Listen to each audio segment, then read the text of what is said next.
Oke,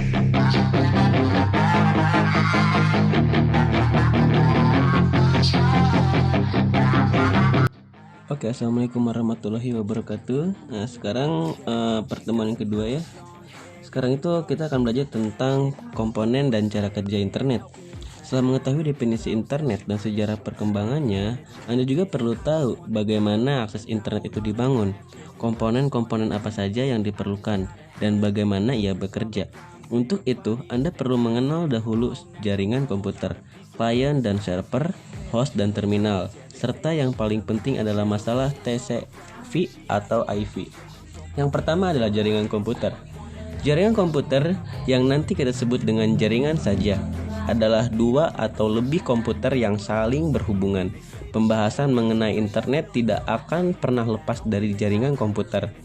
Oleh karena itu, dapat dikatakan bahwa internet merupakan jaringan komputer dengan ruang lingkup yang sangat besar, yaitu menghubungkan seluruh komputer di dunia. Ada banyak alasan mengapa orang menghubungkan komputer dalam satu jaringan. Di antaranya yang paling sering muncul adalah sebagai berikut. Pertama, memberi kesempatan pemakai berkomunikasi. Sebagai pengguna internet, banyak cara dapat dilakukan untuk berkomunikasi. Salah satunya adalah lewat email, yaitu menulis pesan singkat bergantian dalam waktu yang sama atau sering dikenal dengan istilah chatting. B. Atau yang kedua, memberi kesempatan pemakai menggunakan bersama sumber daya yang ada. Internet juga memungkinkan pengguna untuk menggunakan berbagai sumber daya secara bersama-sama.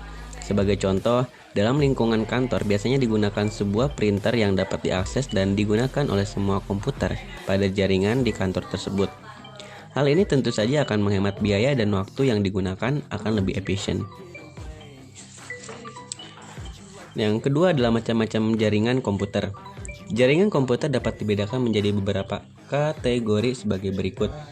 Yang pertama, berdasarkan jangkauan atau jumlah pemakai yang dilayani. Berdasarkan jumlah pemakai, jaringan membatasi ruang lingkup dengan jangkauan tertentu dan dapat dibagi menjadi 3 jenis sebagai berikut. Yang pertama ada jaringan setempat local area network LAN. Terus yang kedua ada jaringan metropolitan area network atau MAN. Dan yang terakhir adalah jaringan luas wide area network WAN. Nah, yang kedua adalah berdasarkan hubungan antara mode. Yang pertama ada client sama server. Yang kedua peer to peer. Terus yang ketiga terakhir adalah berdasarkan arsitektur. Yang pertama ada Ethernet. Yang kedua token ring. Yang ketiga local track. Dan yang terakhir Arsanet.